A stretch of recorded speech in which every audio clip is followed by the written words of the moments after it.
are here at Low-carb Denver, and you actually just got finished up interviewing me, and we decided to turn the tables, so now I'll be interviewing you.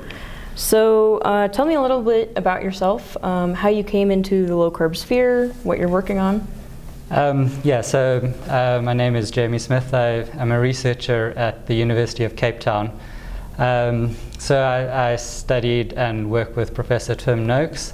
I've been an athlete for a long, an endurance athlete, and I always ate a fairly high carbohydrate diet. So when Tim started talking about low carb diets, I kind of assumed he was a little bit crazy, and landed up speaking to him and landed up doing a little bit of literature research for him, and realized that this was actually a really interesting sphere to be in, and have been working with him in the low carb field for about the last 8 or so years. So could you give an example of some of the research that you've done, some interesting things you found from that? Yeah, sure. So we started off working with athletes because that was my interest at the time. We did a study where we measured liver glucose production in athletes on a low carb diet and on a high carb diet. And interestingly, their gluconeogenesis was very similar during exercise, but they had such dramatic differences in fat oxidation and carbohydrate oxidation. We then started realizing that the value of the low carb diet is so much more important for people with metabolic diseases like type 2 diabetes. So we've done a few studies in type 2 diabetes.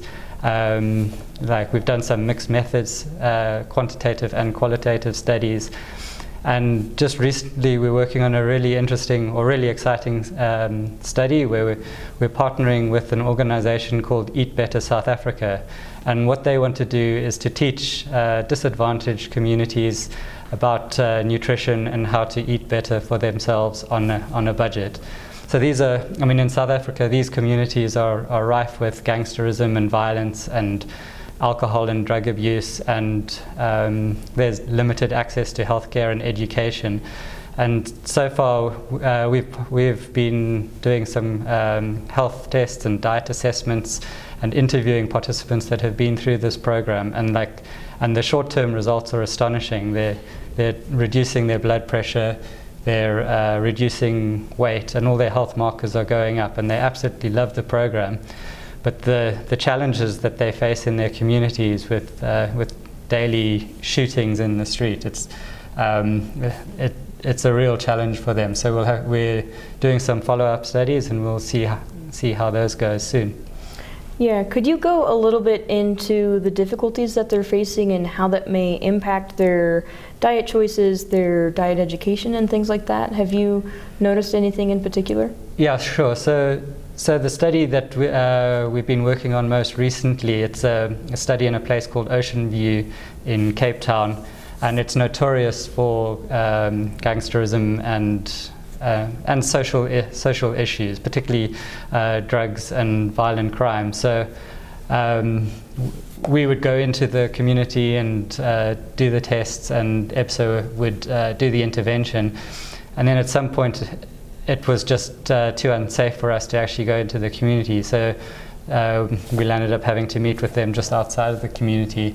And if we're trying to get them to change their diets and worry about their health, but actually they can't go out and exercise, and some of their kids' friends are involved in gangs and so forth. These are like such hectic other challenges that they have to face.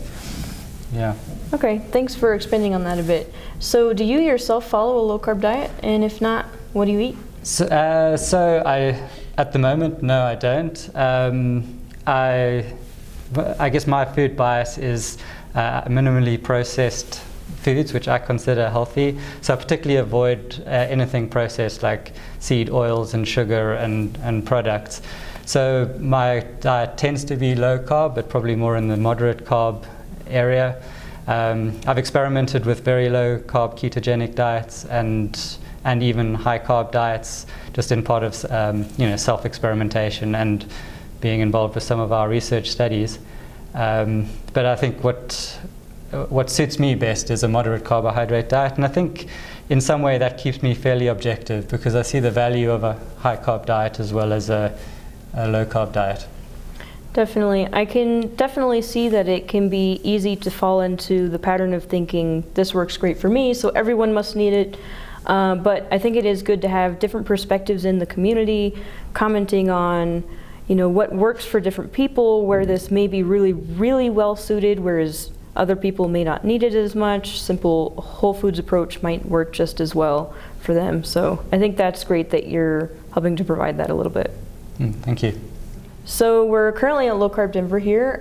Do you want to share what your experience so far with the conference has been?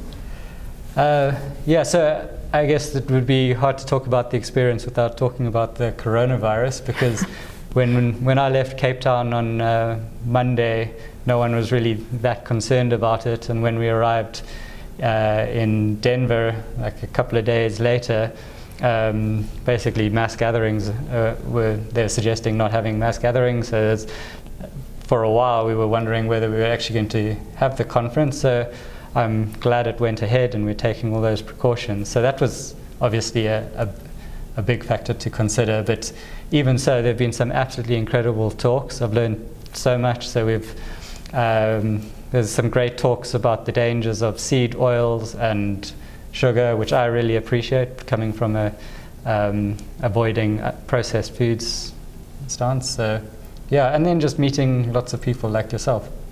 And you yourself gave a presentation at the conference, haven't you? Yes, I did. Could you explain a little bit about what the presentation was about? So I guess it was to answer the question that a lot of my friends ask me. They hear that I work in a low-carb field and they say, should I be following a low-carb diet, or are low-carb diets better? And it would be tempting just to say yes, and that would probably be the safe answer, but I feel uncomfortable saying that. So my talk was basically going into all the different factors that you would want to consider if you wanted to follow a low-carb diet. So I guess if you have any metabolic diseases, or you're type 2 diabetic, or have that in your family, then I'd strongly recommend experimenting with a well-formulated low-carb diet.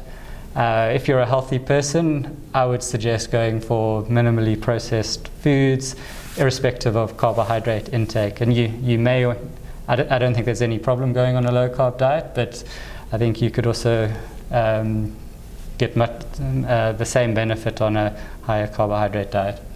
Yeah, I definitely see your perspective shining through there a little bit. And I think that approach is very helpful for people.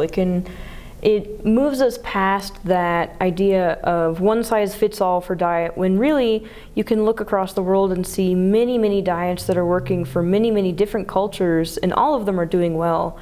So I think a focus on figuring out who does this benefit, who maybe wouldn't get as much advantage but might enjoy it anyway.